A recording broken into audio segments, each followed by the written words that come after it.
motivasi kita, ya, untuk motivasi kita senantiasa berusaha untuk mencari keridhaan Allah Subhanahu wa taala. Jadi inti daripada kehidupan kita ini, ya, inti daripada amal ibadah kita ini, kita sholat, puasa, zakat, amal soleh, dan berbagai macam jenis amal ibadah yang kita kerjakan, intinya adalah dalam rangka mencari keridhaan Allah. Ya. Mana di antara amal-amal ibadah kita, baik itu sholat, puasa, sedekah, dan lain sebagainya, yang bisa menarik perhatian Allah. Ya.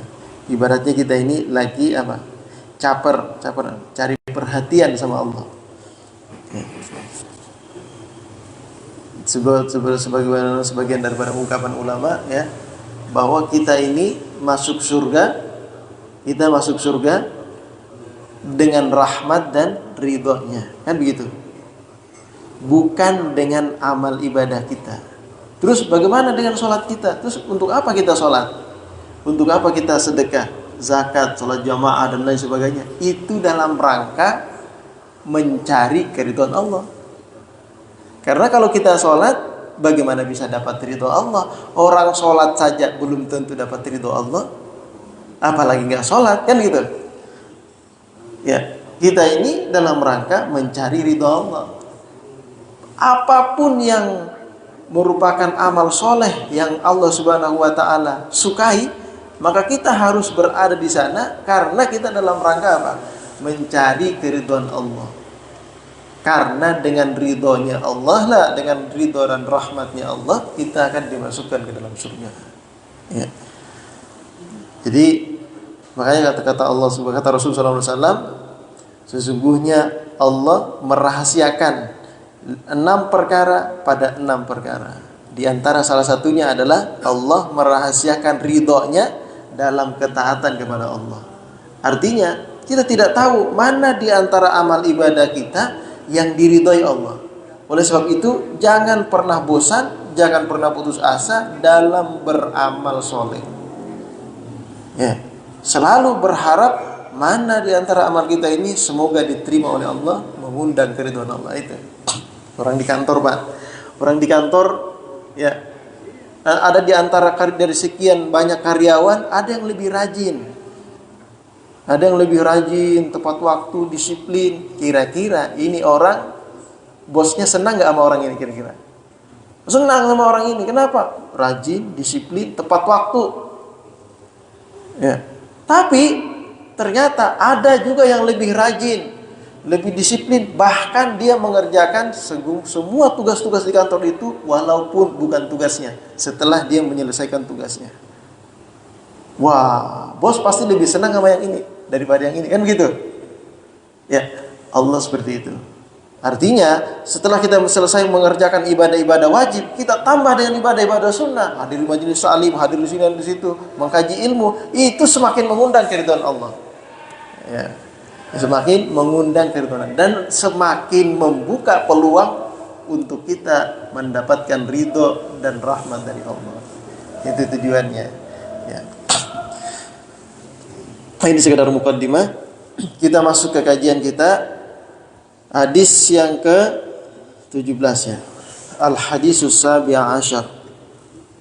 Qala al-muallif rahimahullahu taala al-hadisus sabi'a asyar an Abi Hurairah wa Abi Sa'id al-Khudri ma'an radhiyallahu taala anhuma qala Rasul sallallahu alaihi wasallam thalathatun yawmal qiyamati ala kasibin min miskin aswad la yahuluhum al-faza' wa la yanaluhum al-hisab hatta yafragha Allahu ma bainan nas.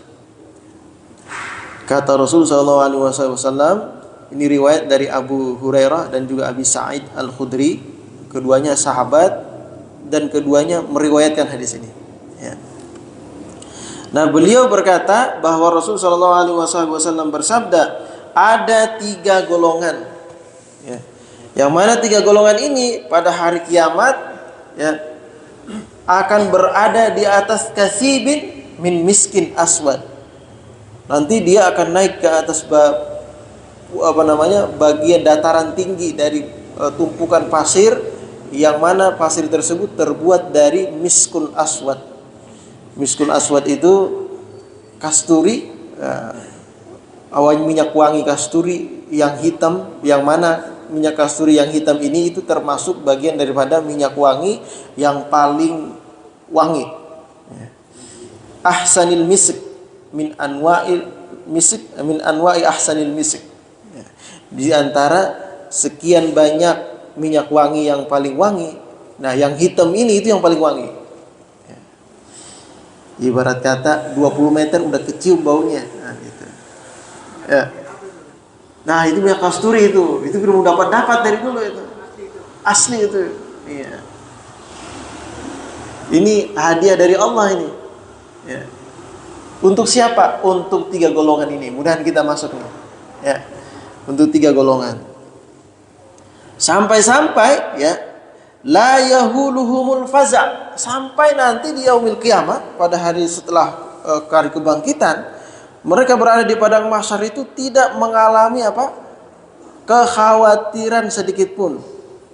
Ya, orang-orang pada lari ke sana kemari, panik, ya, tapi dia tenang. Wala yanaluhumul hisab, dan dia bebas tidak diperiksa. Ya, dia tidak dihisap, bebas dia. Bayangin Pak, kita nggak bawa SIM, nggak bawa STNK, nggak pakai helm, di depan ada razia satu arah lagi, nggak bisa belok kemana-mana karena panik nggak kira-kira Pak? Wah panik, bacaan udah keluar semua udah tuh, ayat kursi lama semua bacain semua, ditilang ntar nih, ya gitu. Nah ini bukan tilang, ini hisap. Hisab itu ya lebih luar biasa dahsyatnya daripada tilang-tilang ada di sini di dunia. Ya, bayangin kalau tilang ya paling motor kita atau mobil kita yang ditilang. Ya, jadi kita bayar denda. Kalau ini semua perjalanan hidup kita mulai dari akil balik sampai kita wafat semua akan ditampilkan. Semua akan dihisab. Segala yang kita miliki semua akan dihisab. Ya. Nah, ini enak, enggak pakai dihisab. Lolos, Anda lewat, silahkan lewat. Enggak lewat ya. Enggak pakai dihisab. Ya.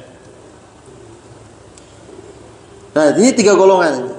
Hatta yafrughallahu ma bainan nas, sampai Allah Subhanahu wa taala selesai menghisab semua manusia, dia tetap dalam kondisi aman, tentram, tidak dihisab.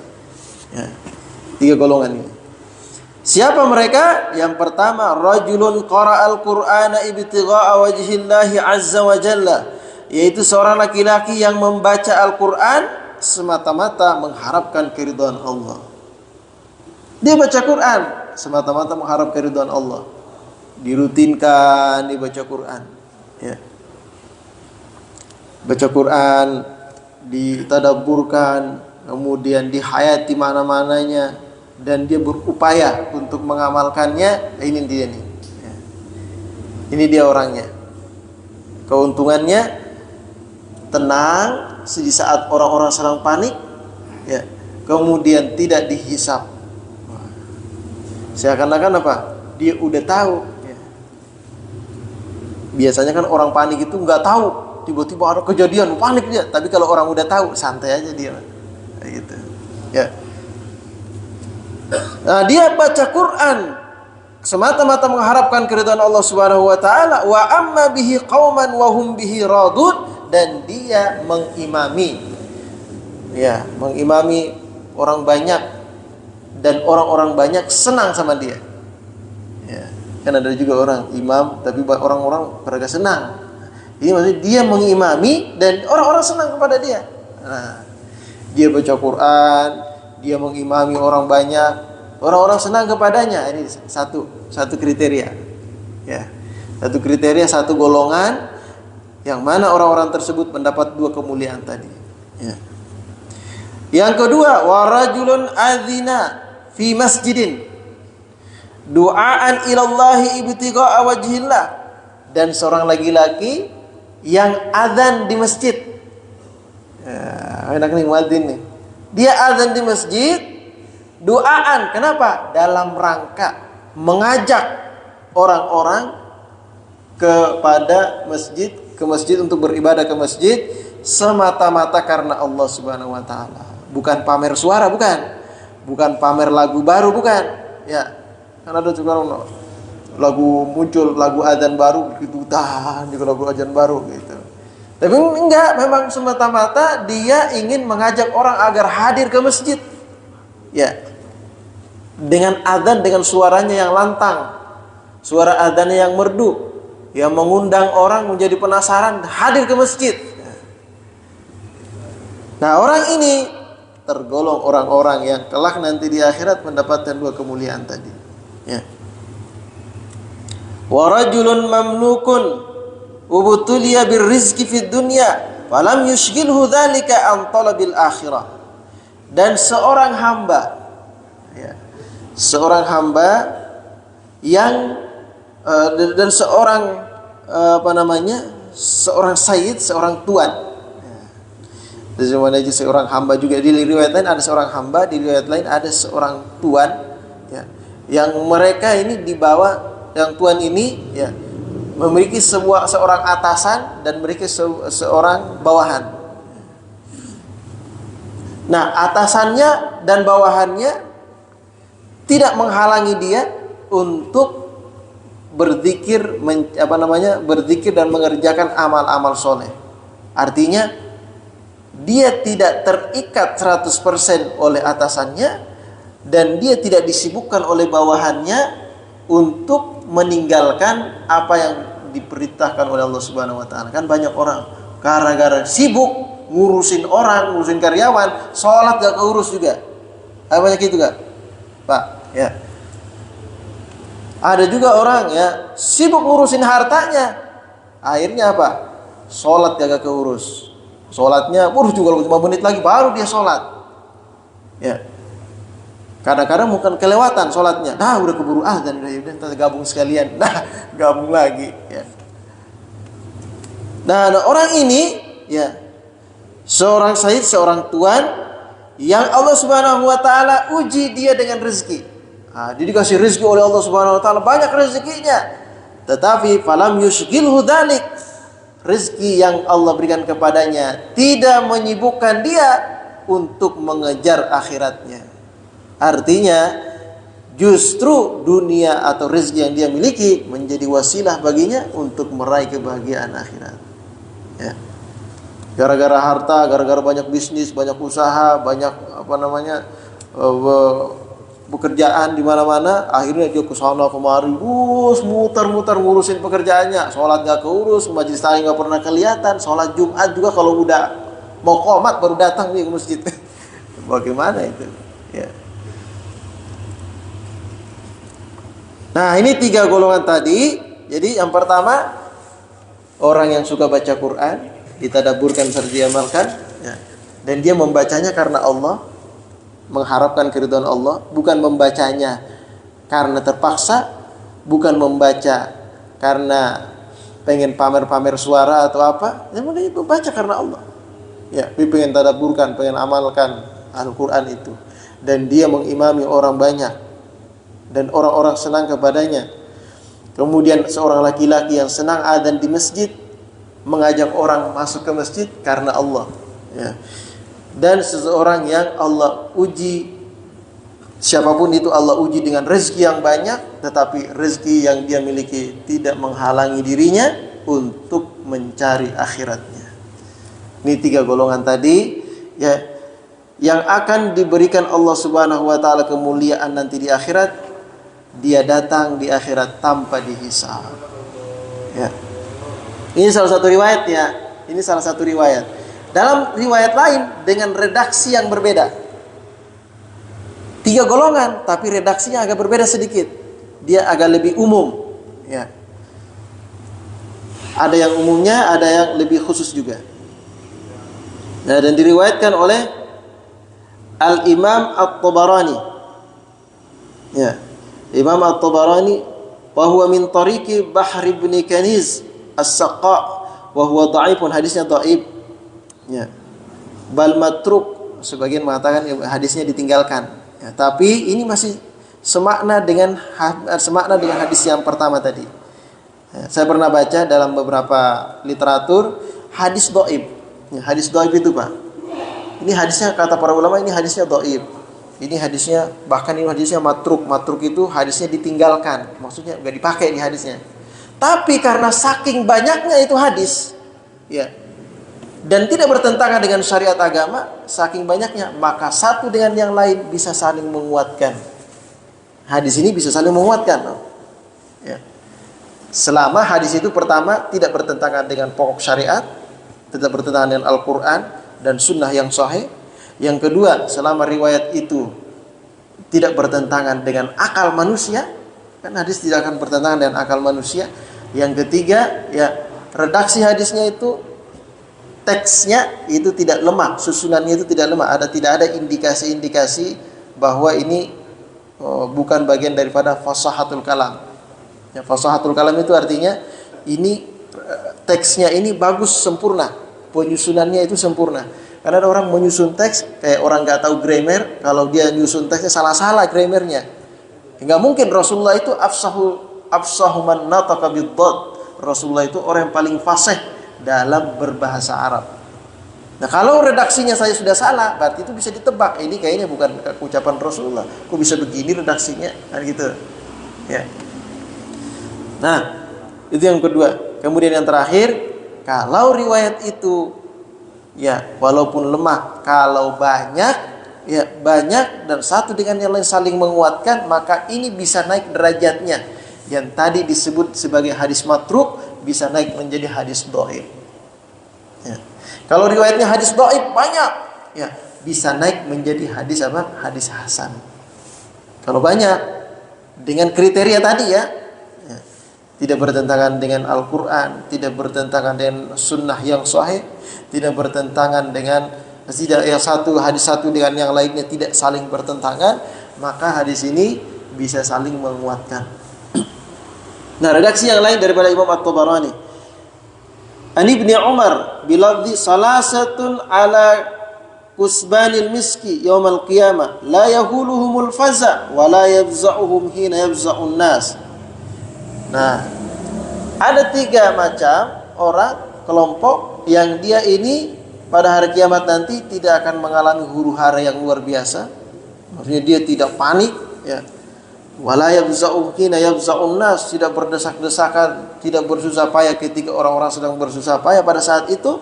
Siapa mereka? Rajulun ta'allamal Qur'ana faqama bihi yatlubu wajhallahi ta'ala wa ma indah.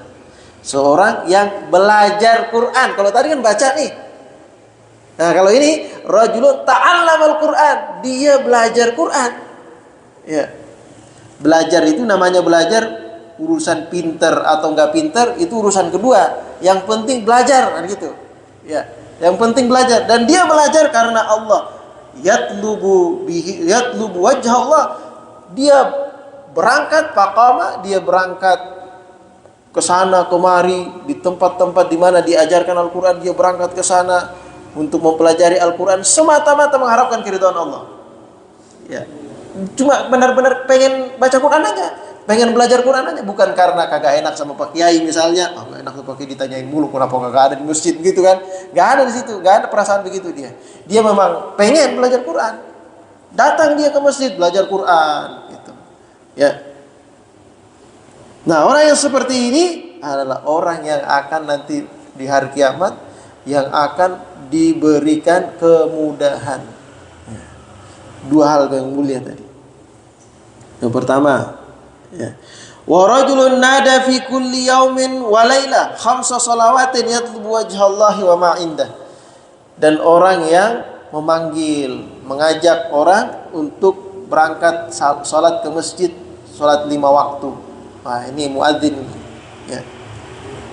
Nanti di redaksinya Imam At-Tirmidzi, ya, kalau dalam riwayatnya Imam At-Tirmidzi, ya, bukan munadin bukan, ya.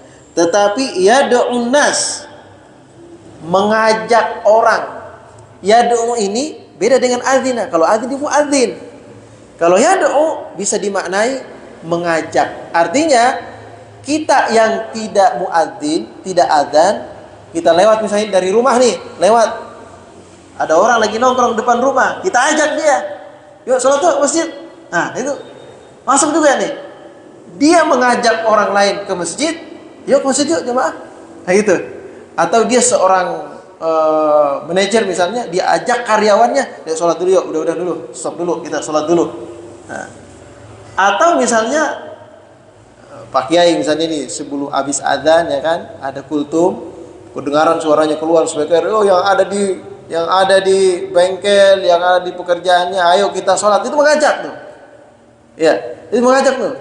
Ya. Siapa yang mengajak orang untuk sholat berjamaah ke masjid 5 waktu, ya, semata-mata karena Allah, maka orang ini juga masuk dari golongan itu. Ya, 3 golongan tadi. Ya. Yad'un nas. Ya, ini dalam redaksinya yad'un nas.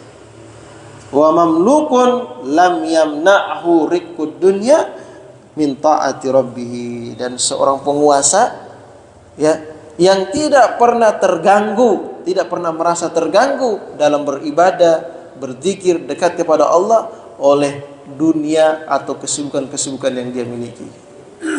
Ya.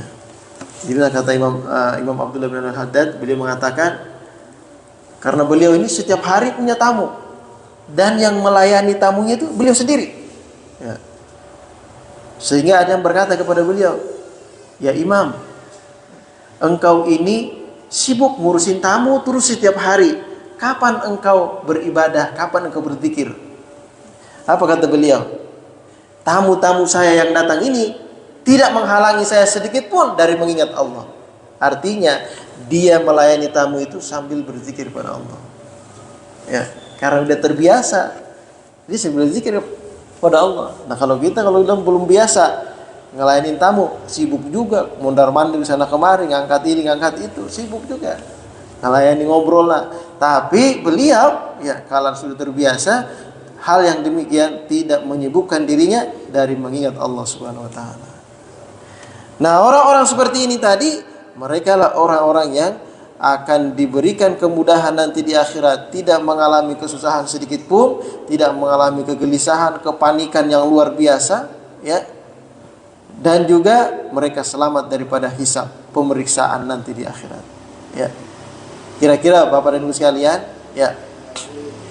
Kira-kira nih dari prediksi cuaca misalnya BMKG, ada himbauan dari pemerintah. Kira-kira Pak, ada himbauan dari pemerintah bahwa akan ada gempa yang besar dan tsunami yang besar yang akan melanda Jakarta. Kira-kira apa yang Bapak lakukan? Kira-kira Pak? Ya, ada tsunami besar yang akan melanda Jakarta nih. Kira-kira apa yang Bapak lakukan? Wah, kalau begitu kita pindah ke Bogor. Nah, ya, waduh, kalau begitu kita angkutin barang-barang di semua tuh. Dia menyelamatkan semua keluarganya. Kenapa? Akan ada tsunami dan gempa yang besar melanda Jakarta. Dia cari apa? Cari daratan tinggi. Tujuannya apa? Untuk menyelamatkan diri. Ya benar Pak? Tahu nggak Pak? Kiamat itu lebih dahsyat daripada itu. Huru hara hari kiamat lebih dahsyat daripada itu. Kenapa kita tidak ada persiapan? Ya. Kenapa kita merasa lengah? Merasa aman-aman saja? Belum tentu. Ya, paling tidak kita upayakan diri kita termasuk dalam 3 golongan tadi ini. Ya. Sebisa mungkin, bukan hanya diri kita, anak kita ajak juga, istri kita ajak juga, keluarga kita ajak semuanya agar masuk dalam 3 golongan tadi.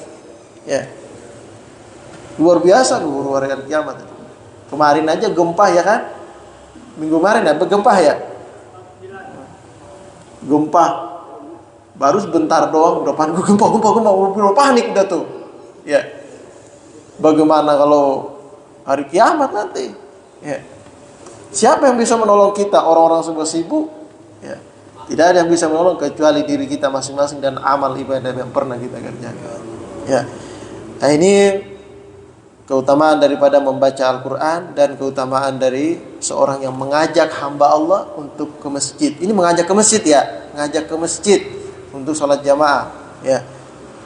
Kemudian tadi terakhir, orang yang tidak pernah disibukkan oleh apapun, baik itu pekerjaannya, urusannya, hartanya, tidak pernah menyibukkan dia daripada atau melalaikan dia daripada mengingat Allah Subhanahu wa taala. Nah, ini saja, barangkali ada pertanyaan silahkan. Ada yang mau ditanyakan? Ya. Assalamualaikum warahmatullahi wabarakatuh. Waalaikumsalam warahmatullahi wabarakatuh. Ini menarik Ustaz. Yang pertama itu kan ada anjuran dari Allah, yang pertama memakmurkan masjid. Ya. Yang kedua memakmurkan bumi. Tapi yang agak menonjolkan masjid Ustaz. Bumi terlupakan, kita makmurkan.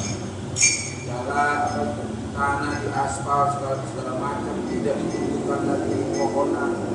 Itu sebetulnya juga mempengaruhi kehidupan manusia. Ya. Semua bisa gersang, manusia bisa gersang, udara jadi gersang, semua bisa gersang. Ini menyangkut masalah memakmurkan. Anjuran Allah itu kan siapa yang memakmurkan masjid, hidupnya akan mendapat keberkahan, kemuliaan, keberuntungan. Tapi mungkin ulasan yang itu hanya kita sebatas masjid, sholat, tausiah, kita ngaji. Tapi mungkin ada hal-hal lain Ustaz yang lebih memberikan motivasi kepada manusia yang belum paham. Jadi bagaimana kita meningkatkan motivasi kepada orang-orang yang belum paham, padahal sudah digaungkan mendapat keberkahan, keberuntungan, kemuliaan. Terima kasih. Assalamualaikum warahmatullahi wabarakatuh. Iya. Ini berat ini. Ya. Karena kadang-kadang kita suka lalai juga sebenarnya. Ya. Jadi berangkat daripada apa? Berangkat daripada kesadaran kita masing-masing. Jadi sekarang itu kan ada istilahnya apa? Deep learning, ya. Pelajaran mendalam. Pelajaran artinya apa yang kita jalani dalam kehidupan kita itu merupakan pelajaran ya Bapak Ibu sekalian ya. Nah, coba kita ambil sebuah pelajaran. Sebenarnya apa sebenarnya tujuan hidup kita ini di dunia ini? Berapa lama kita akan hidup? Banyak orang yang sudah dari keluarga kita, kerabat kita, sahabat kita, orang yang pernah kita kenal, mereka semua sudah dipanggil oleh Allah. Apa kita pernah merenungkan dengan mendalam ya, bagaimana nasib kita ke depannya? Pernah kita merenungkan seperti itu?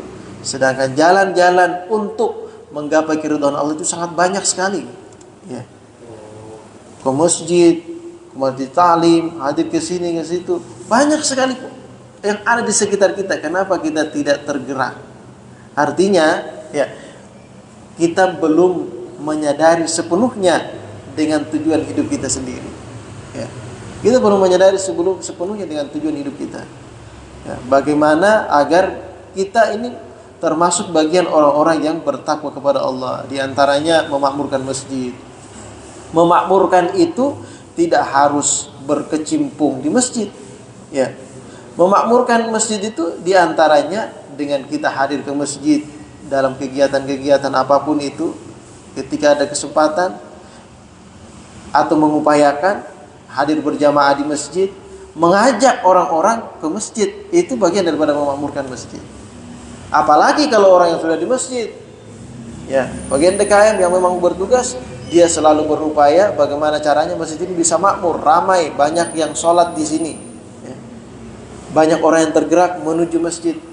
Itu bagian daripada amal-amal ibadah yang akan menambahkan, yang akan menjadikan kita sebagai hamba Allah Subhanahu wa taala, bahwa orang-orang yang memakmurkan masjid dalam firman-Nya, innama ya'muru masajidallahi man amana billahi wal yaumil akhir ya.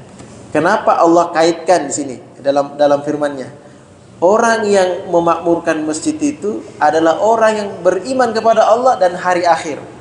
Kenapa Allah mengambil bagian daripada 6 yang perlu diimani itu hanya hari akhir saja ya, bukan qada dan lain-lainnya, tetapi hari akhir. Artinya di sini yang dibutuhkan adalah kesadaran kita tentang persiapan hari akhir. Kalau orang yang betul-betul sadar dengan Allah sebagai Tuhannya dan sadar bahwa akan terjadinya hari akhir di mana kita semua akan dihadapkan, dipertanggungjawabkan di hadapan Allah Subhanahu wa taala, di mana tempat pilihan itu hanya dua, surga atau neraka. Ya, kalau kita tidak masuk surga ya neraka, kalau nggak neraka surga. Ya. Dan itu berdasarkan amal ibadah kita yang mengundang ridhonya Allah. Kalau kita tidak sadar hal yang demikian, ya dia tidak akan bisa memakmurkan masjid. Sebaliknya, kalau dia benar-benar sadar dengan Allah sebagai Tuhannya dan dia benar-benar sadar adanya hari akhir, ya pasti dia akan persiapan. Bayangin Pak, kita lihat kesadaran kita nih Pak, kesadaran kita nih, ya kesadaran kita. Kita lihat dari aktivitas kegiatan kita keseharian, ya. Kira-kira Pak, kita besok hari ini misalnya kita ada kesibukan, ya, ada kesibukan yang luar biasa. Kira-kira untuk menghadapi kesibukan itu, ya, kira-kira malamnya ada persiapan nggak kira-kira Pak? Ada nggak persiapan Pak? Ada nggak persiapan? Ada persiapan, pasti ada. Setiap orang yang akan menghadapi suatu kegiatan yang sangat sibuk, pasti dia punya persiapan di awal. Ini orang pintar begitu, ya. Dia punya persiapan, dia mempersiapkan semuanya. Kenapa? Dalam rangka menghadapi kegiatan tadi. Atau misalnya ada acara yang mana dia ini akan bertanggung jawab dengan acara tersebut. Kira-kira orang ini punya persiapan nggak? Dia punya persiapan lah pasti. Ya, hal yang sepele itu saja kita kudu ada persiapan. Masa akhirat huru haranya luar biasa kita nggak ada persiapan? Kan gitu pertanyaannya, logikanya gitu. Nah, di antara persiapannya itu, ya orang-orang yang memang memiliki visi ke depan yang matang, arti persiapan yang matang, pasti dia akan mengambil apapun yang merupakan peluang untuk meraih banyak persiapan. Nah, di antara persiapan yang banyak itu adalah sholat berjamaah di masjid atau memakmurkan masjid. Bayangin Pak, satu langkah saja itu sudah dihitung pahala. Kalau berapa langkah ke masjid, berapa pahalanya? Itu satu. Terus duduk di masjid. Ketika sudah kita melangkah masuk masjid dan berada di masjid, baik itu duduk, berdiri atau bagaimanapun yang kita kerjakan di masjid, pokoknya masih berada di masjid dan niat i'tikaf, itu sudah dapat tambahan pahala lagi. Ya. Belum lagi apa? Salat berjamaah 27 derajat. Satu derajatnya tidak bisa dinilai dengan dunia dan seisinya, apalagi 27. Masa kita tidak tergiur? Tidak pernah berusaha untuk hadir di masjid. Nah, itu paling tidak seperti itu. Itu hanya motivasi akhirat ya. Kalau motivasi duniawi nih Pak Muhlis ya. Mungkin ada hadiah gitu. Atau ada kupon. Ya, bagi orang yang rajin ke masjid, kan di mana tuh? Masjid mana tuh? Ada tuh kan? Masjid yang dia rajin sholat berjamaah di masjid ya 40 hari tidak pernah putus, dapat dia hadiah tuh. Oh, ramai masjidnya. Ini tujuan duniawi ya, tujuan duniawi tadi. Ramai masjidnya. Ada nggak pada itu di media sosial? 40 tahun itu pemerintah yang ini tuh yang gerakin itu. Pemerintah tapi supportnya dari pemerintah. Kalau supportnya dari masjid juga masjidnya kehabisan tadi. Ya, supportnya dari pemerintah ini atau supportnya dari masyarakat sekitar sendiri. Yang urunan bagaimana caranya? Ya, berlevel anak kecil ya dari usia sekian sampai usia sekian itu satu level, kemudian level berikutnya itu anak muda, level berikutnya orang-orang tua. Ya, jadi anak-anak juga berlomba, anak muda juga berlomba, orang tua juga berlomba. Ini urusan duniawi aja nih gitu. Hadiah atau apa gitu. Ya. Ini aja Pak nih yang kita datang subuh-subuh ini minum, ada sedikit makanan, gorengan atau apa. Itu saja sudah bagian daripada support ya, memancing atau mengajak orang, menarik orang ya untuk datang ke masjid. Itu aja sudah lumayan loh. Tidak semuanya loh masjid begini. Ada disiapin teh, disiapin gorengan, disiapin enggak semua loh begitu. Ya. Ini di Nur Yakin tuh yang saya tahu nih. Ya. Yang di masjid-masjid lain paling air putih, air gelas, aqua bagi-bagiin itu. Ya. Ini itu bagian daripada apa? Support, bagian daripada support untuk mengajak orang ke masjid. Kurang lebih seperti itu Pak Mulis ya. Kalau duniawi mah, duniawi pasti orang tergerak lah. Tapi kesadaran akhirat itu yang masih kurang. Ya. Ada pertanyaan lagi mungkin? Ya Pak Alek. Waalaikumsalam warahmatullahi wabarakatuh.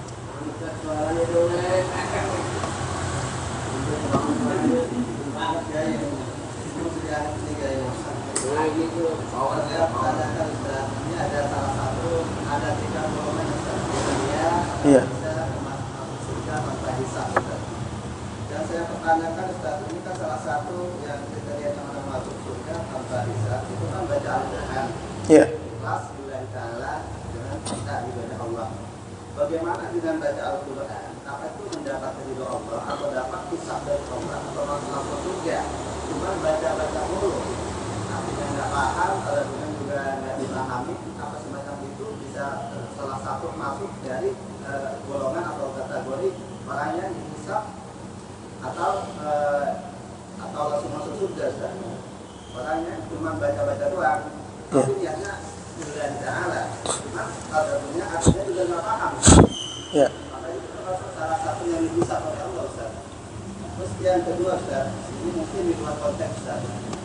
Saya pribadi dan salah satu aku diulang lagi, Ustaz. Salah satunya saya pemain bulu tangkis bukan hobi-hobi aja, Ustaz. Yes. Kebetulan kalau ke 17-an ini kan ada apa namanya di daerah, Ustaz. Ya. Biasanya sih kalau kita main-main itu kan mainnya aja, Ustaz. Biasa klasik itu kan dikasih semacam kayak pokari, minuman gitu, Ustaz. Itu kalau dengan begitu, Ustaz, apa boleh Ustaz kita kasih buat klasik itu kasih minuman?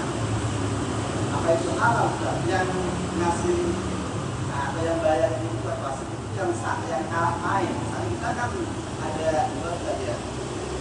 dua pasangan, yang kalah itu ngasih apa pokari buat klasik lah, udah buat apa ya? Buat baju supaya yang harus lah biar semangat gitu, Ustaz. Apa boleh? Atau halal? Artinya denda. Jadi seakan-akan jadi karena dia kalah dia harus traktir wasit itu. Ya.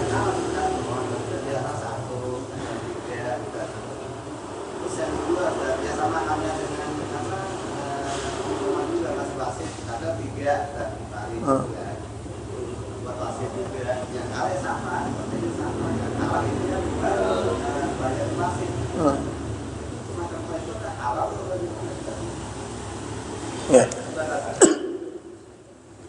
Yang pertama tadi ya, baca Quran, apakah dengan baca Quran itu tidak cukup aja gitu? Ya. Kalau dari keterangan yang disampaikan di sini dari riwayat ini cukup. Ya. Kok bisa cukup? Kan baca doang, paham juga enggak gitu kan? Tadabburkan juga belum, misalnya apakah baca Quran itu sudah cukup? Kalau melihat keterangan ini ya cukup. Apa rahasianya? Ya. Dulu ada yang bertanya. Ada seorang murid bertanya kepada gurunya, ya, emang kita dapat pahala hanya sekedar baca Quran? Kan kita nggak paham itu kalau nggak dibaca terjemahnya. Kan kita nggak bisa mengambil manfaat kalau kita nggak tahu terjemahnya. Ada sekedar baca saja, dari mana manfaatnya? Nah, lalu seorang guru ini memerintahkan kepada muridnya untuk kamu angkut air, ambil air di sungai pakai keranjang. Keranjangnya itu kotor. Keranjang yang kotor diambil, yang keranjang yang kotor tadi nih, ambil air di sungai, masukin keranjang, angkut ke sini. Dia udah memegang keranjang aja, dia sudah mikir, bagaimana ceritanya ini ngangkut air pakai keranjang bocor. Nah, dia ambil air, baru berlari 1 meter, habis itu air. Dia ambil lagi sekencang-kencang mungkin, sebanyak mungkin, bolak-balik, dia nggak bisa juga bawa air. Akhirnya dia balik ke gurunya. Bagaimana ini Kiai? Gak mungkin ini Kiai, saya udah coba berkali-kali. Kata Kiai, coba lagi dah. Dicoba lagi sama dia berpuluh-puluh kali, gak bisa juga. Ya, akhirnya dia balik. Setelah dia balik, dia berkata, udah saya nyerah Kiai. Gak mungkin, ini mustahil saya bisa ngangkut air pakai keranjang dipindah ke sini. Gak mungkin. Apa kata beliau? Benar, tidak mungkin. Tetapi ada nggak sesuatu yang berubah? Ada nggak manfaat yang kau dapatkan? Coba lihat keranjang itu, kata gurunya. Coba lihat keranjang itu. Keranjang itu bersih nggak? Bersih nggak keranjang itu? Kata dia, yo bersih. Dari tadi diisiin air mulu, ya kan? Jadi bersih keranjang itu. Walaupun tidak bisa digunakan untuk mengaku, tapi keranjang itu jadi bersih. Apa kata Kiai? Inilah tujuan daripada membaca Quran itu. Membersihkan jiwa kita, hati kita, sehingga ketika kita ajak untuk kebaikan, masuk. Ya kan? Ajak untuk taat, betah gitu. Ajak untuk ini kebaikan, mau gitu. Itulah fungsinya baca Quran. Walaupun belum paham, tetapi itu sudah mensucikan dirinya, membersihkan hatinya dari berbagai macam penyakit hati. Itu. Baca doang ini nggak paham, itu sudah berfungsi luar biasa. Nah, berangkat dari situlah nanti orang yang suka membaca Quran, karena hatinya semakin jernih, ya, dirinya semakin bersih dengan Al-Quran, maka dia akan semakin termotivasi untuk pertama beramal soleh. Yang kedua, apa yang dia dengar benar-benar masuk ke dalam hatinya. Kenapa? Karena hatinya sudah bersih. Ya, dengan baca Quran tadi, baru baca Quran doang loh. Nah, sehingga ketika diajak untuk kebaikan, dia akan lebih lebih menerima. Nah, dari situlah berawal orang ini pasti akan mendapatkan tadi. Ya. Tapi orang yang jarang baca Quran dengan berkata, ngapain baca Quran? Kan baca Quran itu tujuan utamanya harus kita tadabburkan dan harus kita pahami maknanya. Kalau nggak paham mah nggak usah dibaca, mah mending baca terjemahnya aja. Ya. Biar paham. Akhirnya dia baca terjemahnya aja, dia nggak baca teks Qurannya, baca terjemahnya doang. Dapat dia keutamaan juga, tetapi tidak sama dengan membaca kalamnya Allah. Ya, membaca ayatnya itu tidak sama dengan baca terjemah doang, nggak sama. Walaupun dengan membaca terjemahnya saja orang sudah dapat hidayah. Ya, tetapi dengan membaca ayat-ayatnya tadi itulah yang akan merontokkan kotoran-kotoran yang ada dalam hati kita, sehingga hati kita ini, jiwa kita ini menjadi bersih. Ya. Coba lihat Pak. Dulu siapa namanya? Ustadz almarhum Ustadz Yahya Waloni waktu mengkaji Quran bisa nggak baca Qurannya? Wah bisa, dia teks terjemah doang dia baca. Ya, Ustazah Irena Handono bisa nggak baca teks Qurannya? Enggak, terjemah doang dia kaji. Mungkin bisa tapi ya sedikit-sedikit doang gitu, nggak bisa, nggak baca satu sampai hatam gitu, nggak. Dapat hidayah nggak? Dapat hidayah dia, baca teks doang tuh, terjemah doang. Bagaimana kalau baca Qurannya? Ya, dapat hidayah kan? Artinya ada manfaatnya, tapi tidak sempurna kalau kita tidak baca kalam Allah. Kalam Allah itu membacanya saya sudah dapat pahala itu. Ya, apalagi ditadabburkan, itu luar biasanya tuh. Jadi jangan berkata tidak ada manfaatnya, itu pahala manfaatnya besar. Berangkat dari situ nanti. Benar pertama, yang kedua, ya. Antara Al-Quran dengan hadis. Orang baca hadis baca doang. Ya. Dia enggak dimaafin, baca doang. Ya. Dapat pahala enggak? Kalau Quran katanya kan walau tanpa diketahui dia tahu artinya, dia masih dapat pahala. Kalau hadis, kalau Rasulullah bla, nah itu orang itu dapat pahala apa? Ya. Dia nggak ngerti itu, baca aja. Baru jelasin macam mana. Ya. Baca hadis teksnya saja tidak ada pahala. Apalagi kalau tidak, apalagi tidak paham, nggak ada pahala. Paham saja belum tentu dapat pahala kalau nggak diamalkan. Ya.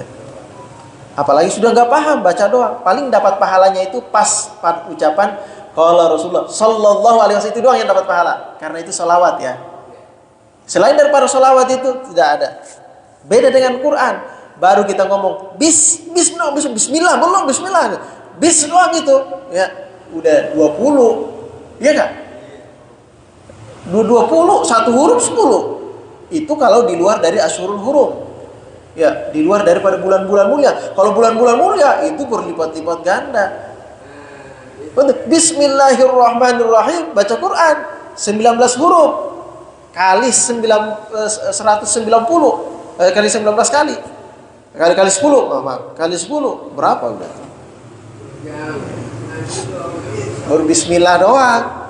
Ibarat kata ya karena dia ngaji juga nggak terlalu pinter, akhirnya yang diulang-ulang sama dia itu surah-surah pendek doang. Ya, baca surah An-Nas sampai At-Takasur. Berarti balik lagi An-Nas lagi At-Takasur. Itu udah dapat pahala juga itu. Ya. Udah dapat pahala juga itu. Apalagi baca Quran semuanya. Ya. Yang minggu lalu kita bahas nih, yang minggu lalu. Ya, bayangin Pak. Yang nggak baca Quran saja, tapi anaknya baca Quran, dapat kemuliaan. Orang tuanya dikasih jubah nanti, jubah kemuliaan di akhirat nanti. Dimuliakan orang tuanya gara-gara anaknya baca Quran. Bayangin coba. Ya. Bagaimana kalau dia aja yang baca Quran? Kemuliaannya berlipat-lipat sudah itu. Ya. Gitu ya. Karena saya itu pakai ya. Jadi semua redaksi teks-teks yang lain tidak ada yang mendapatkan kemuliaan seperti Al-Quran. Yang hanya satu huruf saja sudah dinilai 10 pahala. Itu sebabnya kata Ustaz Hidayat, ini sebenarnya orang ulama juga mau motivasi. Kalau ingin berjariah, ya ingin berjariah, beli Quran, kasih orang yang menghafal Quran, kasih orang yang sedang belajar Quran, kasih dia Quran. Kenapa? Setiap huruf yang dia baca nilainya 10 masuk kepada jariah amal kita. Baik Pak, kalau di itu Quran dipakai terus dibaca sama dia terus, wow berapa puluh ribu, jutaan, triliunan pahala kita. Ya, wakaf jariah apa? Quran. Kita tadi ada pertanyaannya dulu lagi tadi. Ya, yang itu tadi,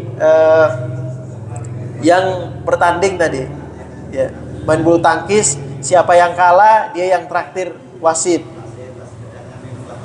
Ya, sekedar ini buat wasit. Bermain ini ya. Ini bukan berjudi ya. Bukan, kalau berjudi itu, ayo kita semua urunan. Yang kalah, yang menang dia yang ngambil semua. Yang kalah nggak ada ngambil apa-apa. Itu hampir sama dengan judi. Kalau ini, dia sifatnya apa? Sifatnya hukuman. Dihukum karena hukumannya denda, dia harus traktir wasit. Traktir wasit, bukan traktir pemain ya. Kalau traktir pemain itu masih masuk juga. Kalau dia mentraktirnya itu ikhlas, rela, mau gitu, maka minuman yang diminum oleh si wasit ini halal. Ya, halal. Tapi kalau dia mentraktirnya secara terpaksa, sebenarnya dia nggak mau. Nah, ini masuk dalam kategori pemaksaan. Bisa jadi apa yang diberikan itu tidak boleh diminum. Ya. Kenapa?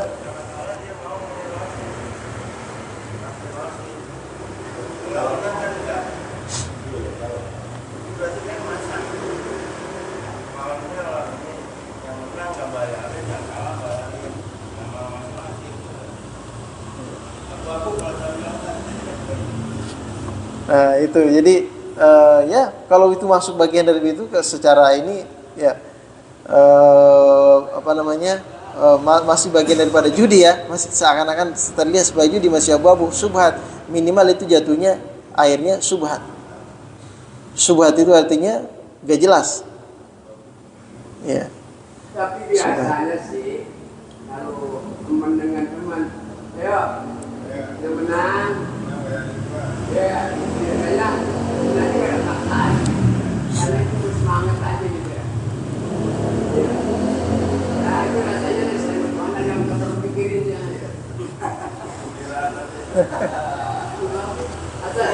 Biasanya udah selesai, udah kayak masalah itu.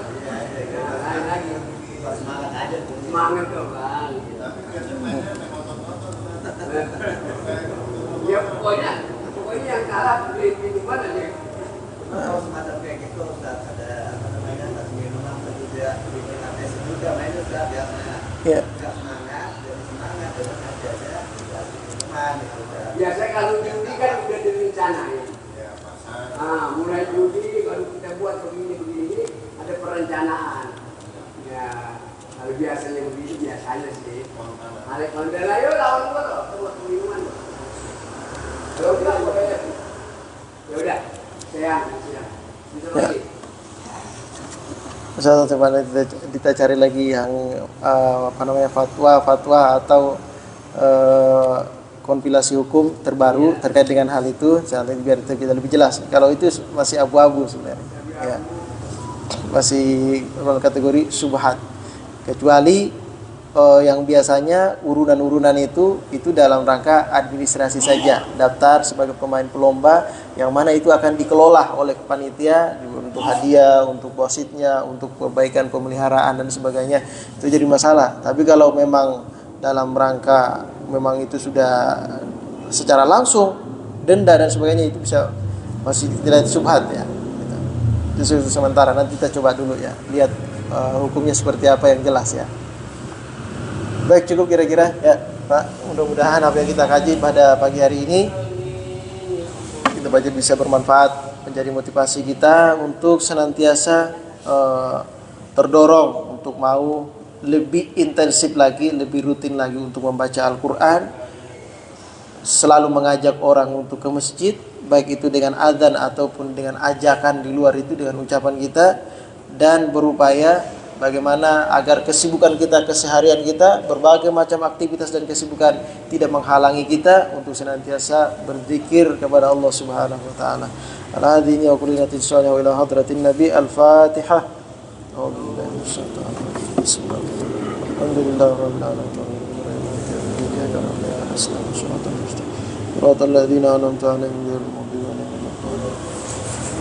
Bismillahirrahmanirrahim. Alhamdulillahirabbil alamin. Allahumma shalli ala sayyidina Muhammadin wa alihi washabbihi ajma'in. Allahumma bihaqqil Fatiha wa sirril Fatiha wa karamatil Fatiha farij al-hammi kashifal ghammi ya man li abdi yaghfir wa yarham. Allahumma ighfir li ummati sayyidina Muhammad warham ummati sayyidina Muhammad wastur ummati sayyidina Muhammad wajbir ummati sayyidina Muhammadin sallallahu alaihi wasallam. Allahumma akhrijna min zulumatil wahmi wa akrimna bi nuril fahmi waftah lana abwabal ilmi wa zayyinna bil akhlaqil hasanati wal hilmi. Rabbana taqabbal minna innaka antas samiul alim wa innaka antat tawwabur rahim. Rabbana atina fid dunya hasanah fil akhirati hasanah wa qina adzaban nar. Sallallahu ala khairil sayyidina Muhammadin wa alihi washabbihi ajma'in. Walhamdulillahi rabbil alamin. Subhanakallahumma wa bihamdika asyhadu an la ilaha illa anta astaghfiruka wa atubu ilaik. Assalamualaikum warahmatullahi wabarakatuh.